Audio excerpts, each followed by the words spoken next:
d'alliés stratégiques rassemblés et qui sont à pied d'œuvre. Il est vrai qu'au cours des dernières années, et spécialement depuis le séisme du 12 janvier 2010, l'éducation en Haïti a été l'objet d'un nombre important d'échanges et de travaux de réflexion. Il ne s'agit pas de les répliquer ici, mais d'impliquer les acteurs dans la durée.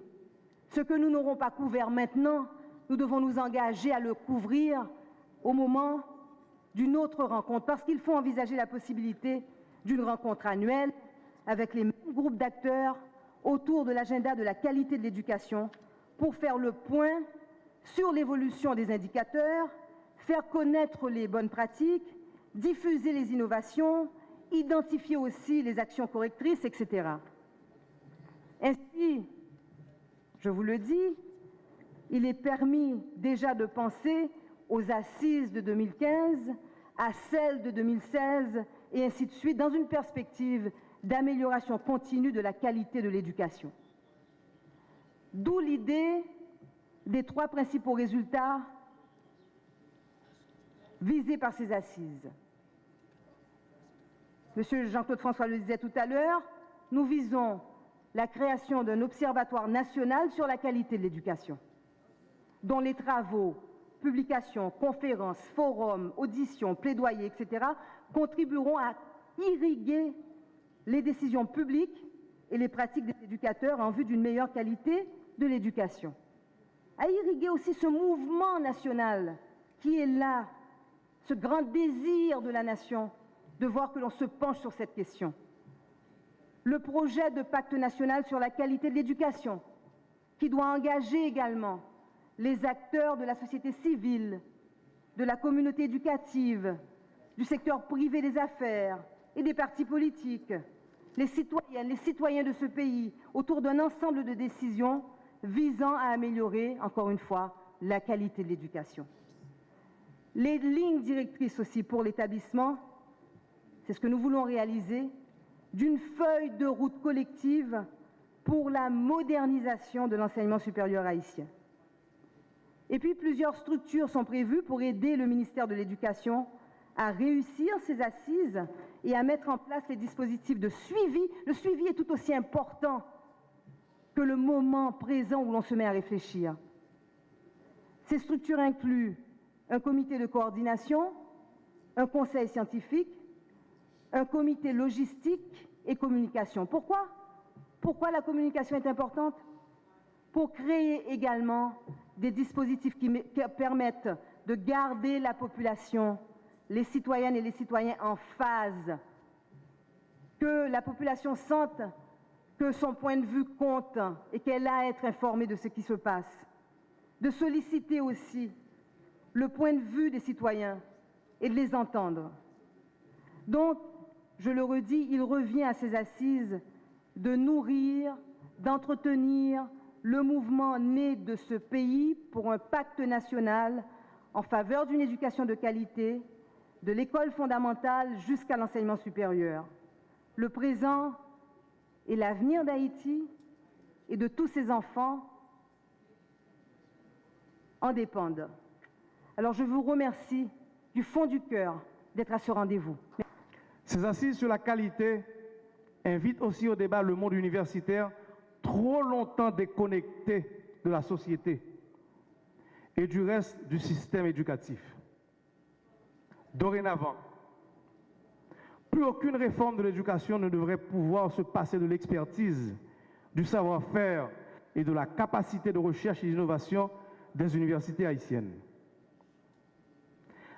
Les 2 conférences de recteurs, le Corpua et la Corpuca, qui ont aidé à concevoir les assises de l'enseignement supérieur, constituent pour le ministère, pour le pays, des leviers importants pour aider l'État à réformer le système universitaire national et à stopper l'érosion de qualité qui menace son développement.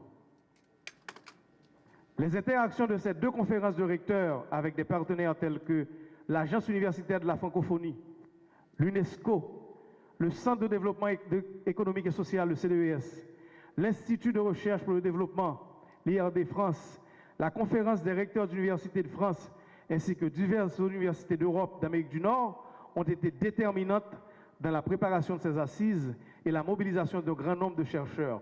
Notez bien, 141 intervenants, auxquels s'ajoutent 12 animateurs de table ronde et de présidents de séance, sans compter les participants universitaires, ceux qui viennent de nos écoles publiques et privées, ainsi que les responsables d'organisations professionnelles et syndicales.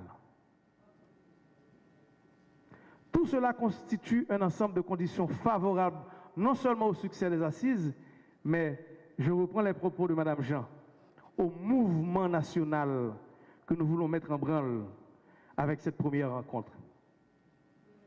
J'emprunte l'expression mouvement national qui doit se finaliser par ce projet de pacte national sur la qualité de l'éducation.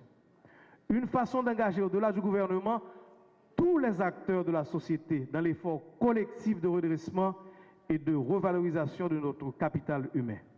Qualité éducation et formation doit permettre d'améliorer la qualité de travail bossio à bail.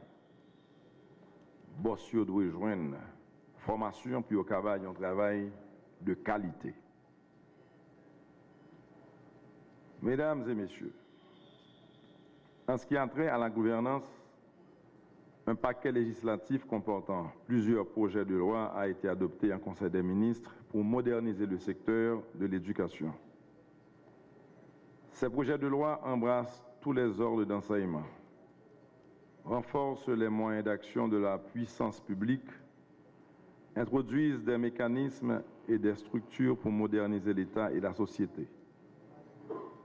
Il s'agit entre autres du projet de loi cadre portant organisation des métiers et des professions, du projet de loi portant reconnaissance et validation des acquis de l'expérience professionnelle, du projet de loi portant organisation, fonctionnement et modernisation de l'enseignement supérieur, du projet de loi établissant le service social obligatoire pour les étudiants des universités bénéficiant du financement public, et enfin du projet de loi portant organisation et fonctionnement de l'Agence nationale de l'enseignement supérieur et de la recherche scientifique, qui est l'autorité chargée de la régulation et du contrôle de qualité de l'enseignement supérieur et de la recherche scientifique.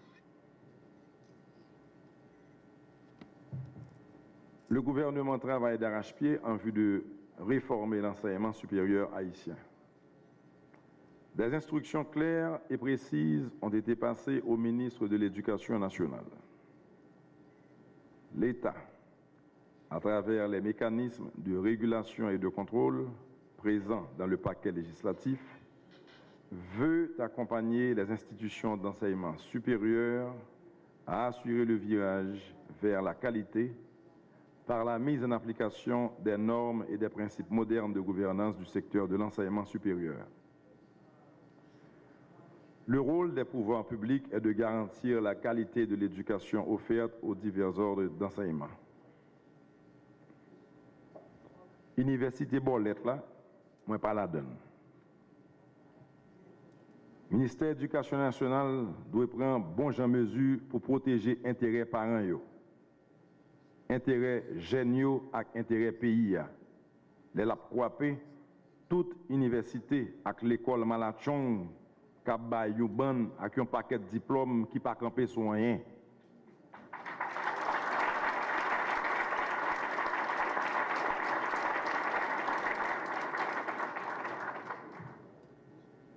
Mesdames et messieurs, du point de vue de la qualité, le système national d'éducation a des problèmes importants qui réclament des solutions urgentes. J'exhorte les autorités nationales de l'éducation à prendre en considération les échanges et les réflexions qui sortiront de ces assises dans leur prise de décision. Que des mécanismes soient mis en place pour suivre les progrès qui doivent être enregistrés dans le secteur. Au nom de la République et du peuple haïtien, je déclare ouvertes les assises nationales sur la qualité de l'éducation. Je vous souhaite bon travail.